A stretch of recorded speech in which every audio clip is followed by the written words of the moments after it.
Welcome to AP power news. ఉద్దానంలో kidney వ్యాధిగ్రస్తుల మృత్యుఘోష రాష్ట్ర ప్రభుత్వంకి పట్టదా? ఇదేనా మీరు చేసిన అభివృద్ధి అని ప్రభుత్వాన్ని సిపిఎం జిల్లా కార్యదర్శి డి గోవిందరావు, కార్యదర్శి వర్గ సభ్యులు కోనారి మోహన్ రావు ప్రభుత్వాన్ని ప్రశ్నించారు. ఉద్దానం కిడ్నీ వ్యాధులకు కారణాలు పరిశీలించడానికి అంతర్జాతీయ నిపుణులతో కూడిన బృందాన్ని వెంటనే ఏర్పాటు చేయాలని, ఖాళీగా ఉన్న 40 డాక్టర్ పోస్టులను భర్తీ చేయాలని సిపిఎం పార్టీ జిల్లా కార్యదర్శి డి గోవిందరావు, కార్యదర్శి వర్గ సభ్యులు కోనారి మోహన్ రావు ప్రభుత్వాన్ని డిమాండ్ చేశారు.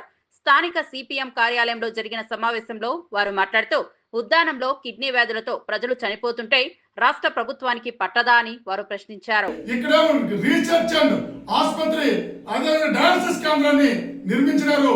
అందులో 60 డాక్టర్ పోస్టులు ఈ రోజు కూడా డాక్టర్ పోస్టులు పూర్తిగా భర్తీ చేయలేదు. 60 డాక్టర్ పోస్టులకి 40 డాక్టర్ పోస్టులు ఖాళీగా ఉన్నాయి. అందులో మిగిలిన సిబ్బంది అంతా కూడా కాంట్రాక్ట్ పద్ధతిలో ఉన్నారు. అందులో ఉన్న డయాలసిస్ కేంద్రాన్ని నెఫ్రోప్లస్ కి ఇవాళ ప్రైవేటీకరణ చేయడంతో ఇవాళ సరైన వైద్యం అందలేదు, సరైన మందులు అందకుండా అనేక మంది కిడ్నీ వ్యాధిగ్రస్తులు ఈరోజు చనిపోతారు. దీని పర్పస్ ఏంటి? రీసెర్చ్ కేంద్రాన్ని పెట్టి ఈ రోజు ఈ ప్రాంతంలో వ్యాధులు ఎందుకు వస్తాయి, దాని నివారణ ఎట్లా చేయాలని చెప్పి రీసెర్చ్ కేంద్రాన్ని ప్రారంభిస్తే రీసెర్చ్ కేంద్రానికి సంబంధించి ఏ ఒక్కరిని కూడా నియమించలేదు. ఇది తీవ్రమైన నిర్లక్ష్యం ప్రభుత్వం. ఇదేనా మీరు చేస్తున్న అభివృద్ధి అని చెప్పి అడుగుతున్నాం. ఇది మీరు ఎందుకు చేయడం లేదని చెప్పి మేము ప్రశ్నిస్తాం.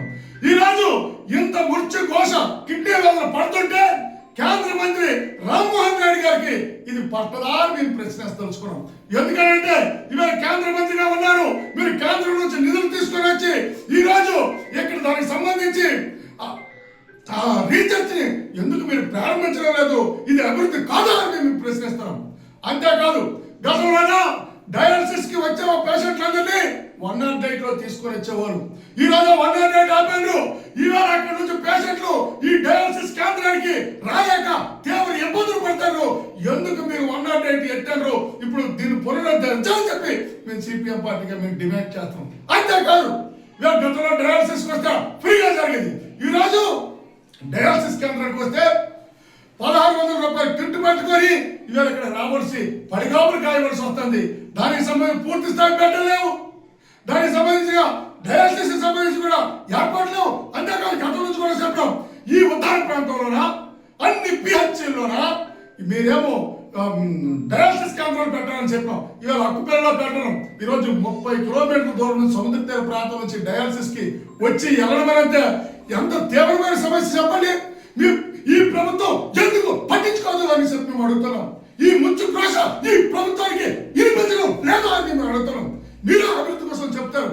అంతేకాదు, సుజలదారుతో మీరేమో ఉత్తర ప్రాంతంలో కిడ్నీ బాధిత గ్రామాల్లో మంచినీరు ఇవ్వాలని చెప్పి ఈ పథకం ఉంటే ఇప్పుడు కూడా అన్ని గ్రామాలకి ఆ మంచినీరు అందడం లేదు. గుక్కుడు మంచినీరు ఎవరన్నాడు? మీరేమో పరమాన్నం పెడతామని చెప్పి ప్రకల్పాలు పడుతున్నారు. మీరేమో అభివృద్ధి కోసము అనేక మాటలు చెప్తా ఉన్నారు. మీరు మంచినీరు ఇవ్వండి మహాప్రభు అని అడిగితే ఈ వేట కూడా మీరు నీళ్ళవలేని పరిస్థితి. అందుకోసం రాష్ట్ర ప్రభుత్వం వెంటనే జోక్యం చేసుకుని ఖాళీగా పోస్టులను వెంటనే భర్తీ చేయాలా. డయాలసిస్ కేంద్రాలన్నీ పిహెచ్లో కూడా ఈ ప్రాంతంలో పెట్టాలి. మంచినీరు అన్ని గ్రామాలకి సరఫరా చేయాలి. అదేవిధంగా పెన్షన్ కూడా అందరికీ అందే పరిస్థితి లేదు.